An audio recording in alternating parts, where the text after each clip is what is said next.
Gwe, marhaba, hello, and bonjour. My name is Nizam Farah, and I know you didn't ask, but do you know what really blows my foghorn? Family, friends, humans, welcome to episode 8. And the title for this one is Iraq, Libya, Syria. What do they have in common? Definitely not sand. This is a very politically controversial conversation. And I do want to start with saying, please, what I do say on this podcast is my opinion. I try my best to look at both sides of the conversation.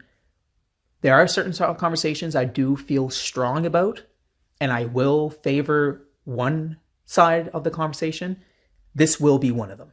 This episode will be me favoring one side of the coin because it hits home for me. The reason why I don't have a place to call home is because of these type of reasons, these political reasons. So let's dive into it. We're going to be talking about these three countries. And the reason why we're going to talk about these three countries is because they have the most relevance to what's happening right now with, let's not call it World War III, but you guys know what I'm talking about. Let's start a little bit about Iraq. So one episode before this, we did talk about Iraq and Libya, and we did touch about these two countries. So yes, Saddam Hussein, was he a bad person? In many ways, yes. Was he a good person to his people? In many ways, no.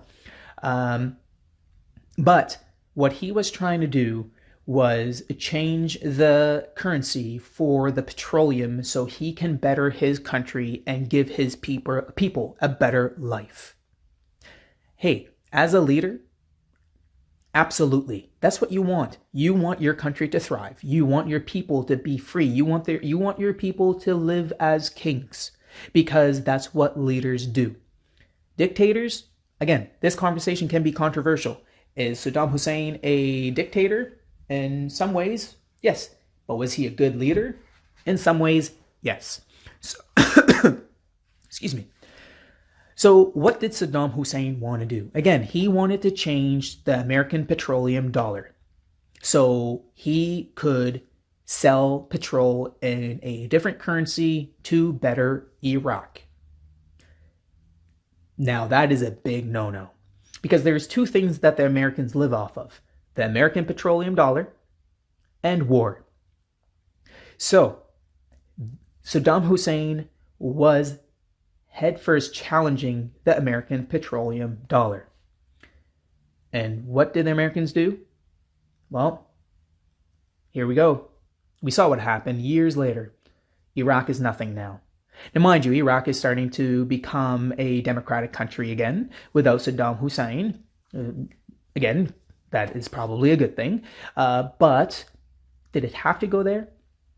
Did it have to go to the point where we are going to blame Saddam Hussein for having biological weapons, and we are going to Hail Mary on him because he is killing his people and blah, blah, and he's a threat to the Middle East and he's a threat to the world? Really? Really? That guy was just trying to make a living for his people. Maybe negotiate with him. Be like, hey, yo, okay, you have a lot of oil. We can help you with that. Why do we just have to go balls deep into a war that really didn't do anything other than cause a bunch of PTSD to veterans and really fuck shit up? I don't get it. But one example. Example number 2, we talked about it as well. Libya. Muammar Gaddafi was a pimp. I don't care what anybody says. This guy, wherever he traveled, he wanted to live in a tent. He wanted to have a bunch of women. And I don't know what type of milk he wanted, but it was either camel milk or goat milk.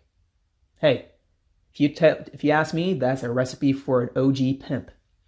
Now, Muammar Gaddafi had his people straight. He had zero debt.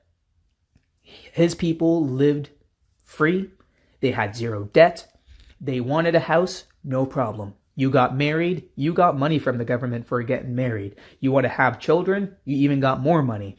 Agriculture. Did you pay for power? Nope. Did you pay for water? Nope.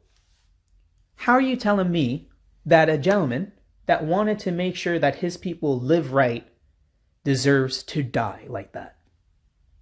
And all he wanted to do was have an African currency to strengthen the African continent and strengthen the African countries. He wanted to make sure that not just his country and his people benefited, but he wanted a whole damn continent to benefit. And look what happened to him. Craziness. He got killed by his own people.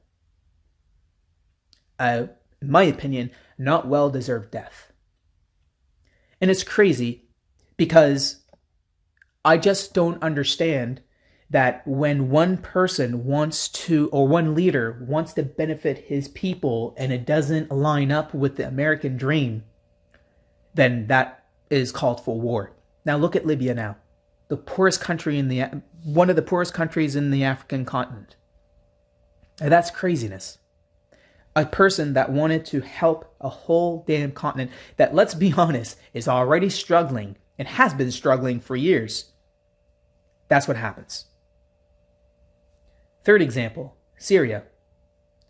Now, my family is originally from Syria, and I still have a lot of family in Syria. I've visited Syria many times, and it's a beautiful country. Beautiful country, beautiful people, amazing food. Is just all around a great country. Bashar al-Assad came from a family, let's face it, he came from a family that didn't do the right things, but you know what? They took care of their people, right? Syria is a country that has zero debt. It does not rely on importing anything because it already has everything. And the people love Bashar al-Assad. Now, Bashar al-Assad, I don't know if a lot of people know this, but he actually went and studied optometry in the UK, and that's where his wife is from. His wife was, I believe, in med school, and her dad is one of the top cardiologists in the UK. So he's not a dumb person.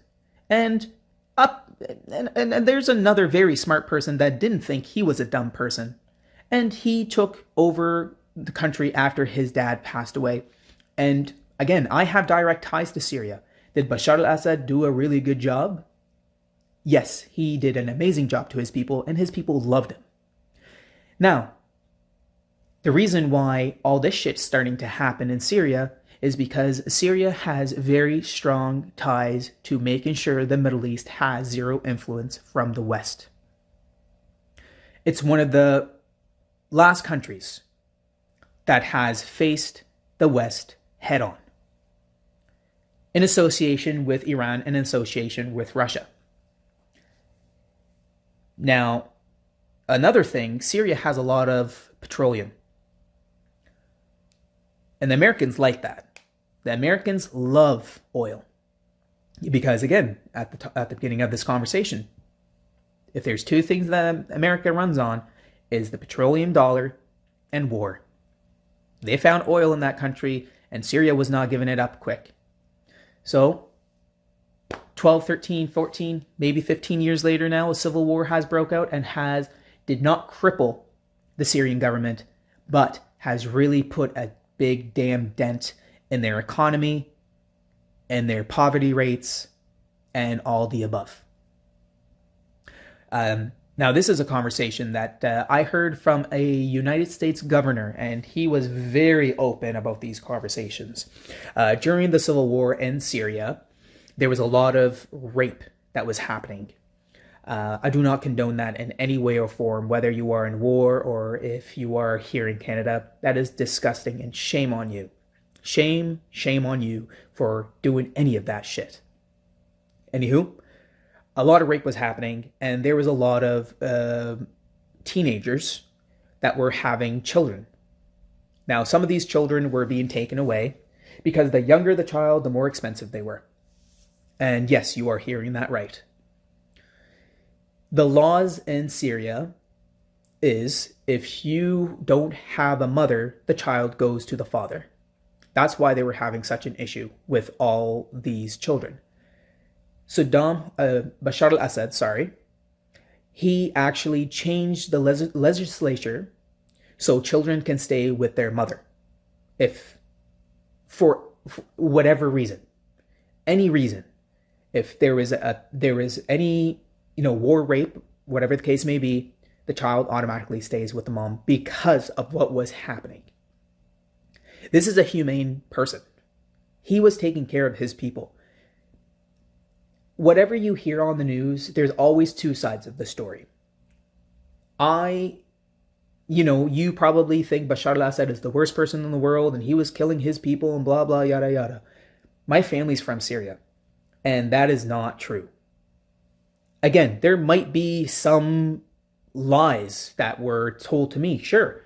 Or maybe there is some truth to what is being said here in the news. Sure. I'm not going to disagree with that.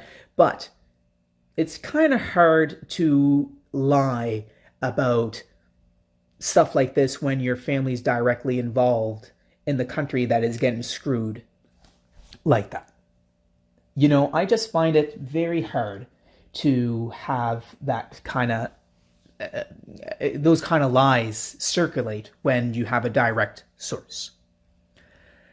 So friends, we look at these three countries and we see what happened and look at the world right now. China and Russia are going headfirst against the United States and the EU. And China and Russia are challenging the petroleum dollar hard. Like when I say hard, I think that is more of an understatement because the amount of petroleum that is in the hands of brisks it probably doesn't even come close to what the Americans and the EU can get their hands on. A lot at stake right now. But why? Why are we seeing this shift? Why are we seeing all this shit happen? It's because of one thing. The Americans don't know how to keep their hands out of anybody else's pockets. And I'm not saying China and Russia are the best people in the world and they're not doing anything bad. Right? I'm not saying that. But look at these three examples that I gave you and look what has happened there compared. So pretty much the tables is turned right now. And unfortunately, who's going to get the runt of things is going to be the Americans and us, which sucks because, living in a country like ours where we're the third biggest producers of petroleum in the world, and here we are paying $1.46 a liter for gas, blows my mind. But it is what it is, right? Well, friends, that was a big rant, and I must say that all came from the dome. I usually come prepared to some of these episodes, but this one I did not come prepared, and there's a lot that was said. But please, message me, talk to me, call me out. I don't care. I do want to hear your opinion, and I do love to have these kind of conversations with people because this is what makes the world go round. People talking, people having these kind of discussions, and being woke. Well, again, thank you very much for listening, and we will see you, or I guess we'll hear you next time. Cheers.